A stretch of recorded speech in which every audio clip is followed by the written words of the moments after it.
Hello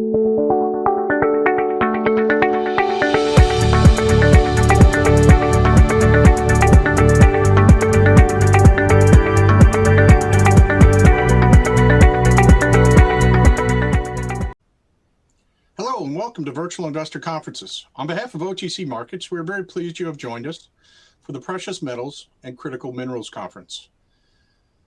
The last presentation of the day is from Star Gold. Please note, you may submit questions for the presenter in the box to the left of the slides. You can also view a company's availability for a one-on-one meeting by clicking Book a Meeting. At this point, I'm very pleased to welcome Lindsay Gurrell, Chairman and Chief Executive Officer of Star Gold, which trades on the OTCQB venture market under the symbol SRGZ. Welcome, Lindsay. Jerry, thanks a lot for inviting me. All right, so hello, everybody. So I just want to kind of give you an overview of Star Gold up front and a little bit of background on myself. We're a little different than a junior mining company that you might have seen before.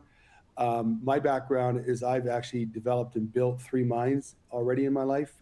One is gold in the United States back in the 90s, titanium in India, and then another mineral called fluorspar in Canada. So I've actually found and developed 3 mining companies in my life. This one asset you're going to see today, I acquired in 2013. The reason I acquired it, which I'm also the single largest shareholder, is that I wanted to basically produce my own gold and silver due to the fact of the global debt crisis, et cetera, that started in 2010-11. So just a quick overview of why invest in Star Gold. We have what is probably one of the cheapest type of gold to produce outside of panning for gold, which is basically oxidized ore body on surface. So we have about 200,000 ounces already equivalent of gold on the surface of one of our hills. I'll go through that. We have a small mine production of just under 30,000 ounces per year initially, which will grow above that. And you know, if you look at gold prices at 4,000 ounces of gold, we would pay back our capital to build our mine within about 5 months. And we are on full speed ahead to get full permitted to start production. And we believe we're 12 months away from basically getting that permit approved. So we could be mining our gold and silver in the summer of next year. So a little bit about the property. So how we found the property was in the 1980s. There was a feasibility study that was done on something called Long Street. This is Little Hill here. And they had found an oxidized gold silver ore body on surface. So we had found that feasibility study in around 2011. And then we went into the area and we walked it and we staked what's called the Long Street Hill, main hill. And then over the next year, we went and walked the entire area, all these other mountains and hills, and we basically staked the entire thing. So we own 100% of everything, which is basically 9 outcrop targeted gold and silver deposits. And what we found out was the geology of this was very similar to Round Mountain, which is run by Kinross. Obviously, the geology is very similar. So I did about 5 trips to Round Mountain. My senior geologist, who was with me then, he actually passed away, was an old Round Mountain guy, and kind of try to understand how do they develop their property? How do they go to developing their property? And their advice to me was, this is a very hard to find property because it's fine gold and silver everywhere. And their advice to me was drill enough ore to go to production and drill from within the pit. So that's what we did. So we focused basically on the main hill. We've done about 220 holes on the main hill. And what we did was, if you kind of look at the hill here, and I actually have a really good 3D geological model that I could show, but I don't have it on this presentation. But if you take a look at the hill, what's in colored is we had to put enough holes together, close enough together, some within 15 feet of each other, to prove that this is a homogeneous ore body. But we also know, and this is so on the colored map here on top of the hill, which is about 10% of the hill, is about 200,000 ounces equivalent of gold. All the other drill holes that you see have hit gold and silver, but they're not close enough to be part of the ore body. So what we believe is that as you drill, as you start to mine and you go down, we would just take the entire hill down. We know that it goes down to 1,200 feet already, and the pit itself is only 200 feet deep. So the first thing when you develop a gold mine or any mine is the resource there? Do you have enough resource to go to production? The second thing, can you produce it? We've done all the metallurgical work. And within 20 days on a leach pad, we get about 80% of the gold out and about 13% of the silver out. So once you had that information, the next thing was, what is your economics of this? So number one is the resource there? Number two is, can you produce it? So the next thing is, when you looked at the economics, we then developed we developed our mine. So basically you got the main hill here. So let me go back 2 slides. So what you're looking at, very simple, very close. So the main hill's here and the leach pad is here. So a couple hundred meters away. So all we're doing is we're basically crushing we're blast, crush, truck to the leach pad, produce gold in 20 days. So once we've obviously figured out we can produce the gold, we had developed the mine. So obviously with the pit and the leach pad, we did our economic model, and it gave us, based on operating costs in today's numbers, just under $1,000 an ounce. We're about $950 an ounce operating cost. So we have an operating cost of about $950 an ounce and a capital cost of about $36 million to put this in production once we get the permit. And again, like I said, when you kind of look at the economics of this property, if you kind of look at 3,000 gold, at 3,000 gold and 30 silver, we net about $57 million net cash per year on a $36 million capital build. So if you look at the cash flow produced by this product, this mine at 4,000 gold, we have payback of our capital in about 5 months.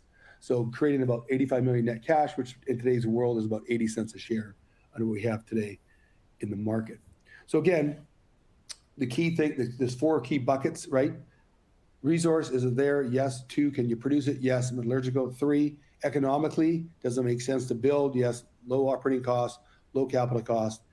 And then the 4th thing really is the study of your environmental and species studies, et cetera. And we've done all that. So in the last number of years, we went through and did all the environmental studies for species and for flora.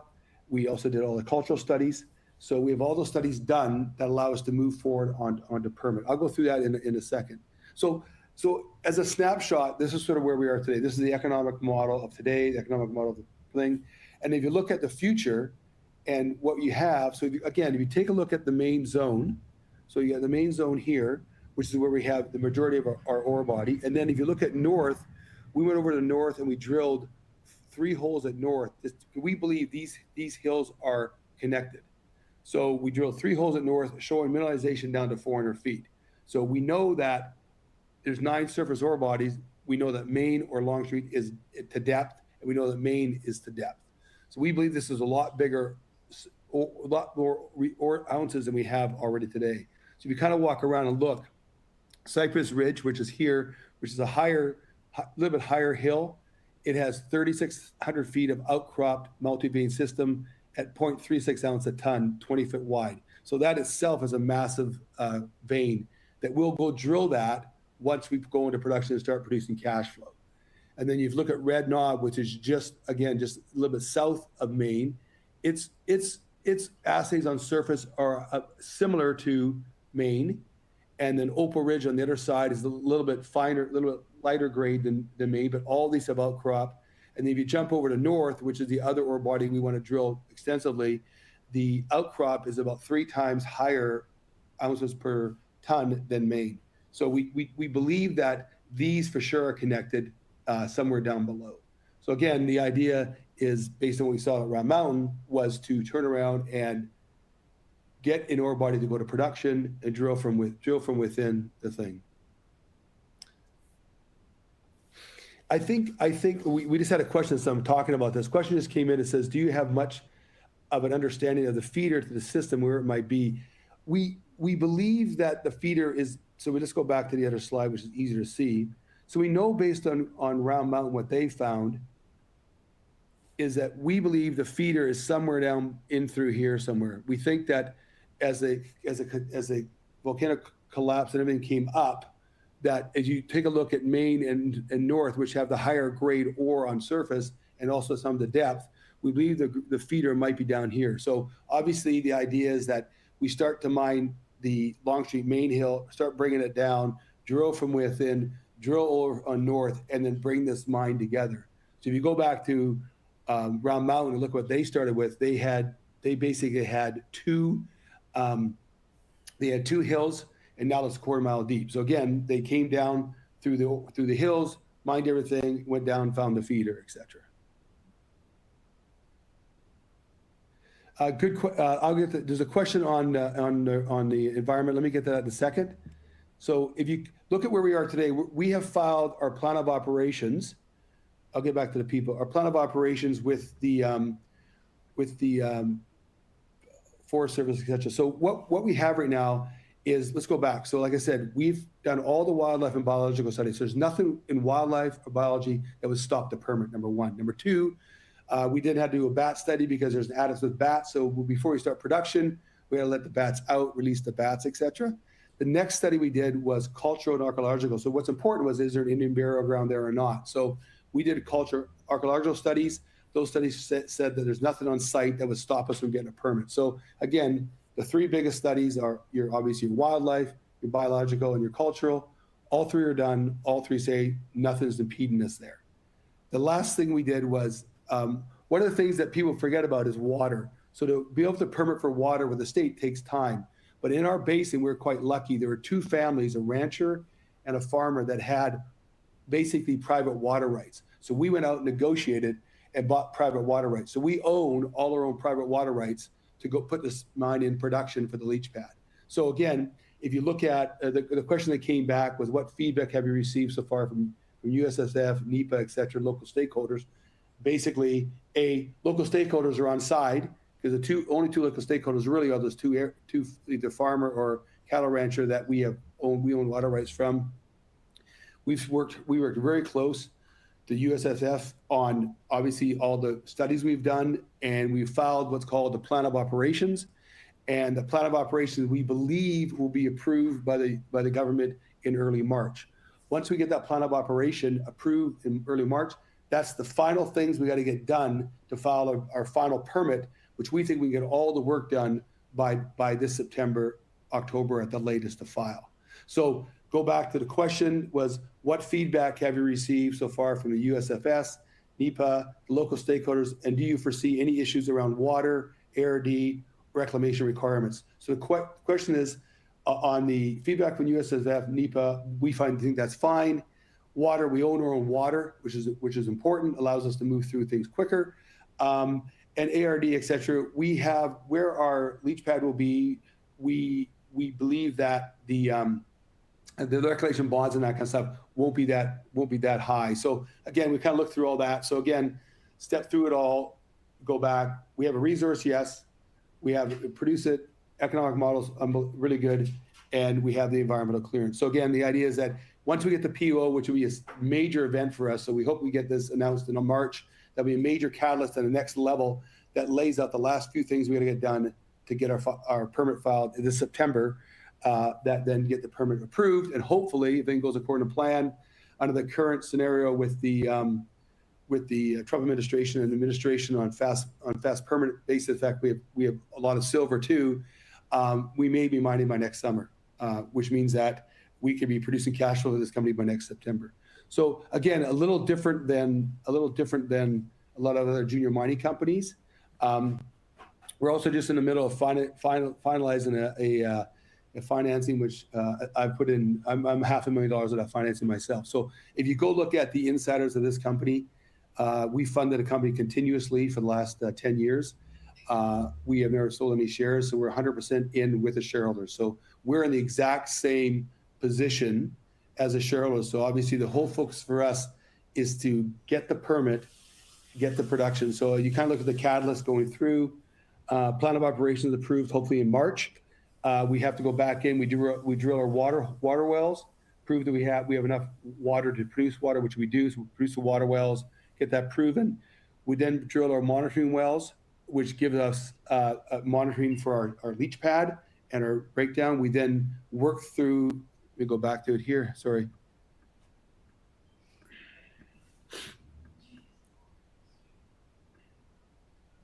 Yeah.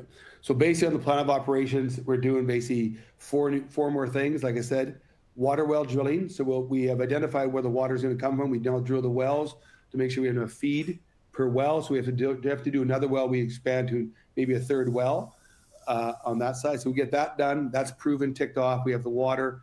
Then we do the monitoring wells, which we have to drill the walls around the leach pad, basically to have our monitoring wells set up properly to make sure that we have water monitoring early on. The next thing we're doing is our geotechnical drilling, obviously where we're designing the leach pad. So we do our geotechnical drilling. All this will be done this spring. And then also we want to do is we want to go back into the main zone. So let me go back and show you what I was trying to explain earlier.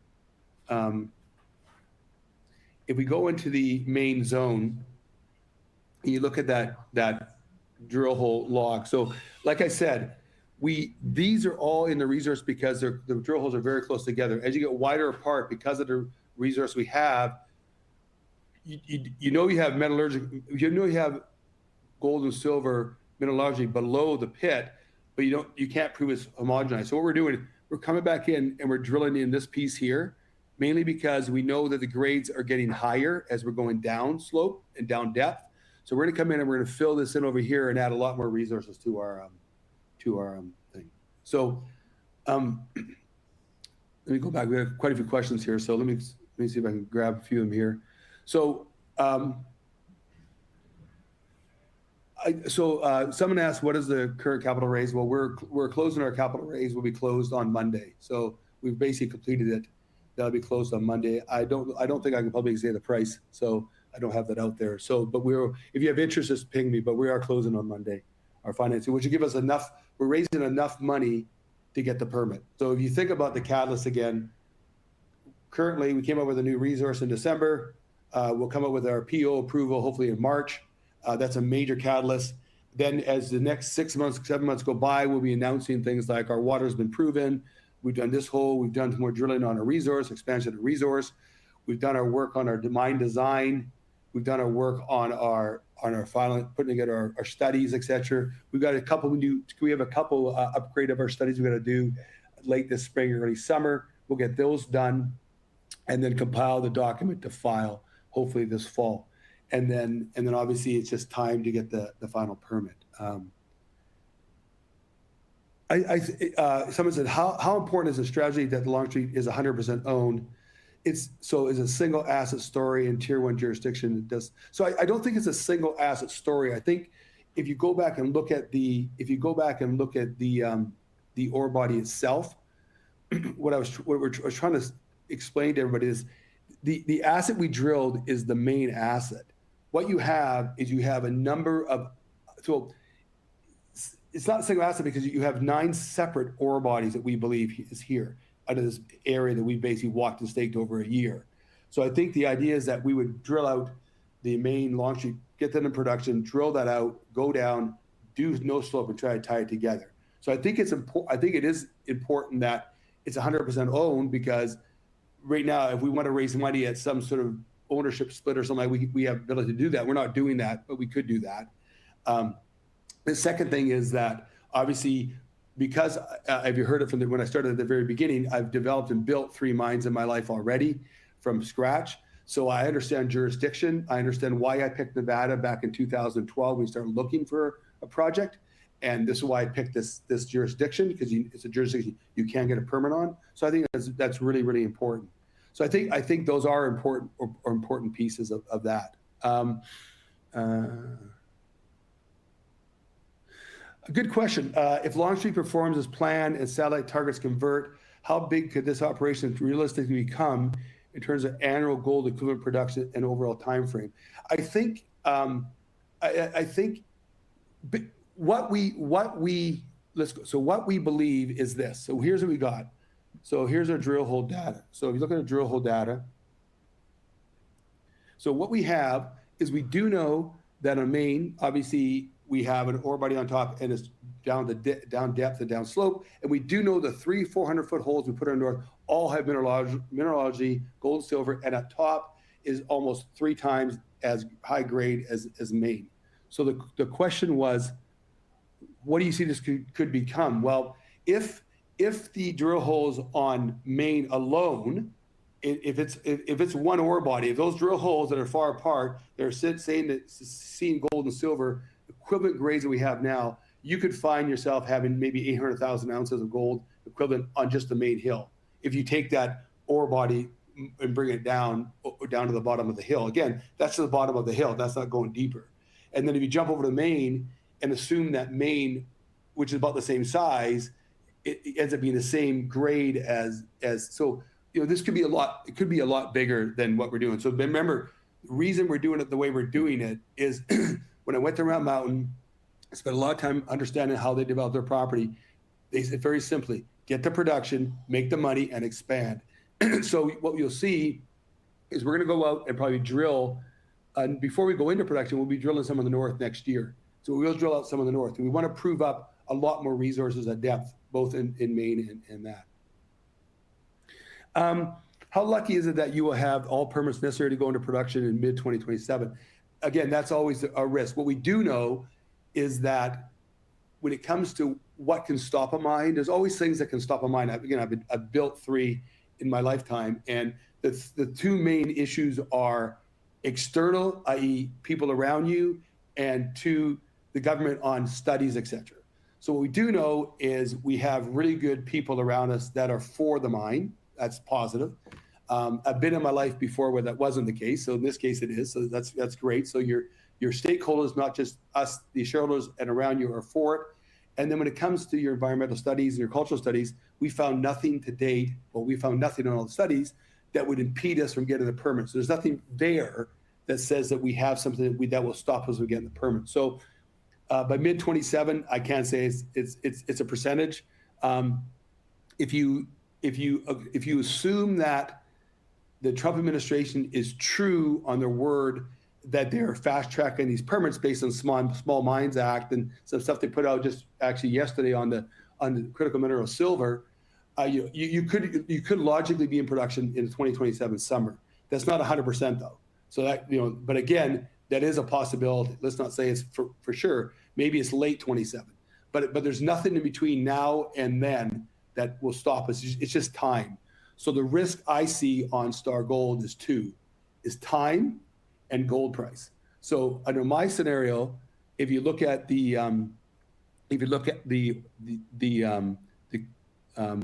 model, how I look at when I started putting this thing, started going fast again this year, I always said to myself, at $2,500 gold, this thing pays back the capital in 1 year. So at $2,500 gold, you create about 38 million net cash per year. So let's assume you're in production in September 27, and it's $2,500 gold. All your capital is paid back in 1 year. So again, I believe gold will be above that, but that's how I rationalize it myself, because I am the major investor. I always look at risk of what you're doing, risk of getting a permit, risk of everything. So we would never continue to go forward on developing the project unless we start ticking the risks off. And so we believe pretty well most of those risks are ticked off. I hope I answered that question properly. Yeah, good question. There's one, I just mentioned that, the U.S. policy focus. So I believe that another announcement just came out, I think it was yesterday, that they're really pushing on fast track. So I think under the current administration, we couldn't be in a better time to file a permit ever since I've been involved in mining since the late 80s. So I think that this is the best time ever you could do this, mainly in the fact that the government is going to help things move through quicker. The government wants these minerals being produced in the United States. And because we've done all the studies ahead of time, which is rare, right? A lot of junior miners just keep drilling, but just because you drill and have a resource doesn't mean you can go to production. What we've done to date is made sure everything's in line, that once this permit is filed, this late summer, early fall, we know that there's nothing there that will stop us. It's just time after that. So.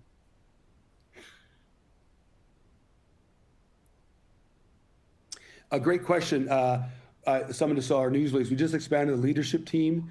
I think so. Let's go. Remember, we were going to go to permit in 21. So we had moved forward with a PEA. What we're doing today, we're going to do in 21.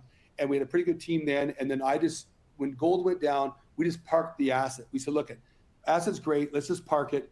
And then gold goes up. Let's bring it back and let's get a permit. So what I've done is a lot of the engineers that I worked with back then are back on the team. If you go on our website, you'll see that. We've got some really good figures. And Jerry's a great addition as a CFO, because I was doing CEO, CFO, everything. And so now we're just like, Jerry come on as a great thing. And then if you look at our website, you'll see the other engineers and all those people that are involved with us today were involved with me 5-6 years ago. So I got everybody back that were involved. So it's been pretty great. What's the next one here? Yeah, so I think someone asked me, we've already delivered a strong year-to-date performance, I think, on our stock, but I think you got to remember, we hadn't talked. If you go on our website, we haven't done it. We didn't do a news release for 5 years, so no one even know who we were until about 2 months ago. I started doing some discussions about the company and that kind of stuff and getting things going. So I think there's a lot more catalysts coming. And I think the biggest catalyst we believe is the first biggest catalyst is the POO. Then you'll see a PEA. You'll see the more drilling. You'll see the water holes drilled that we prove the water, and then you'll see the permit file. So I think in the next 6 months, you'll see a lot of strong catalysts as we start moving forward. And we're really excited about this year.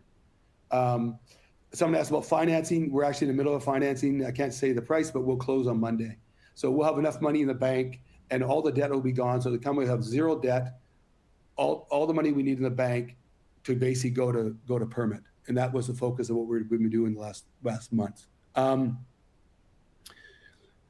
Here's a good one. Someone asked a question: partnership or royalty streaming transactions that could help surface value and broaden your shareholder base while limiting dilution. Yeah, there's a lot. We have a lot of opportunities there for sure. I think for us, and again, go back to the development of this. Remember, we acquired the property in 2012, late 2012. The whole point of this is that as we drive this thing forward to permit, there's a lot of opportunities to raise funding and how you want to raise funding to go to production. There's debt, there's royalties, there's a lot of different ways to do that.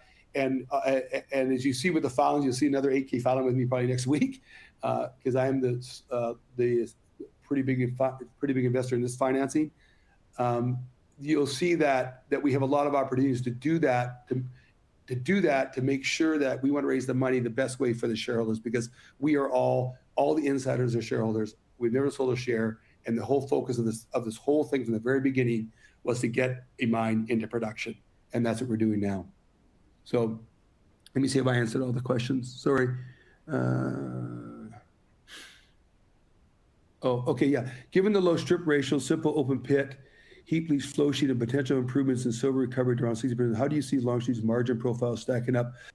Well, if you look at the economic model right now, our operating costs, not payback of capital, just operating costs, is probably is below $1,000 an ounce. So we believe on the first 200,000 equivalent ounces of gold, we're about $1,000 an ounce of production. That's basically only recovering 80% of the gold and 13% of the silver.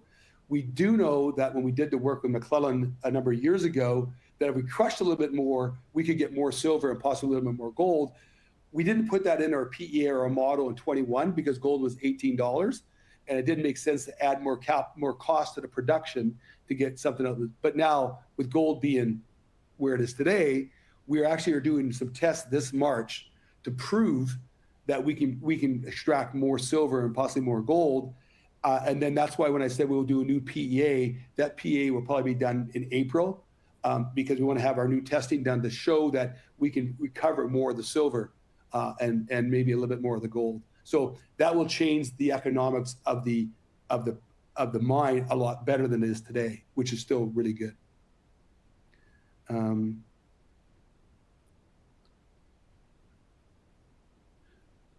Another someone said, how likely will you have all the permits necessary? So again, I think it's all about risk.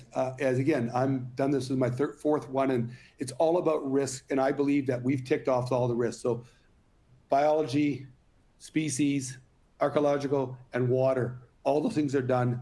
And there's nothing in the way. So the only thing that would slow us down on the permit side is the government. And I think that everyone would agree that we could not be in a better government atmosphere than we are today to move our mining permit forward. So, any other questions?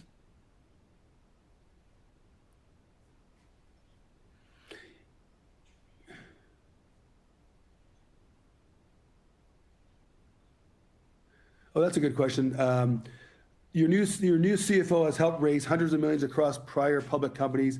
How does that change the menu of your financing options you can realistically pursue for Longstreet? Yeah, I think it does. I think Jerry's a phenomenal addition. I've raised over $1 billion in my life time in companies. I think between myself and Jerry, we have a lot of connections to basically look at how we want to structure this going forward. Like I said, we're closing a financing that takes care of our current needs on the permitting side. But I think we have a lot of, that's one of the reasons why, I mean, I took a long time looking for a good CFO, and Jerry's a phenomenal addition. And I think he brings a lot of public company stuff with us, and plus a lot of contacts there. So I think there's a lot of opportunities for us to do a lot of interesting things to raise money as we go down the track.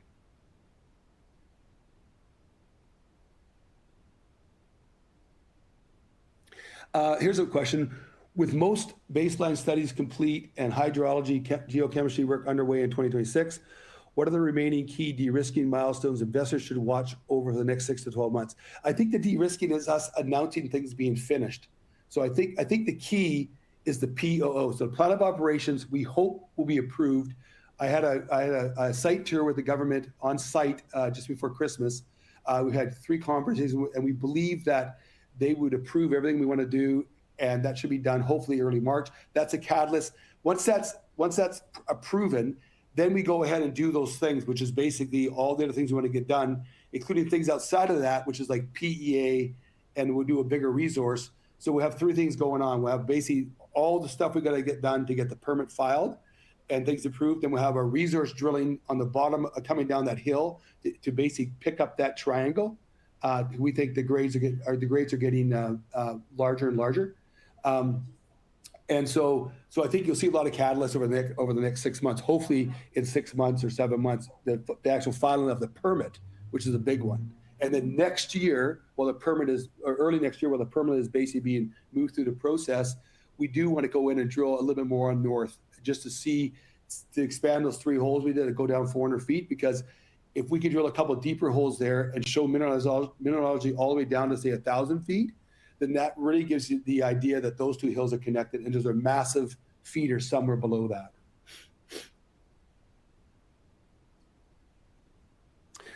What does success look like for you and the board in 3 to 5 years in terms of production profile, balance sheet strength, potential for dividends, returns? So I think that because we are shareholders, obviously, we all the insiders are invested on this finance that we're doing right now. I think that when you look at success is get into production, and then what we believe is, because we believe the ore body's bigger, as we drill into the pit, as we find more resources, the production will go up. So the limit, we're limited on our current permit that we're doing on X amount of millions of tons of ore, but that can be expanded. Our leach pad, where it will be, has a lot of growth potential there. So the idea is that if we can start at 30,000 ounces of gold for the first year, maybe expand to 60,000 ounces and higher as years go on, this could be a really, really big uptick. And again, what is the value to the shareholder? It's all about what you believe gold is. If you believe if gold will stay at $4,000 an ounce, then we will produce over $100 million net cash flow per year under the current scenario for 4.5 years, if all we have is that little top, which we know based on the drilling is more than that. So anyways, I'm 3 minutes overdue, and they're trying to get me to stop chatting here. So sorry. Thanks a lot, everybody. Again, you can email me, go to the website. I answer I think I answer every email. So thank you for listening, and great questions, you guys. Thank you very much. Take care.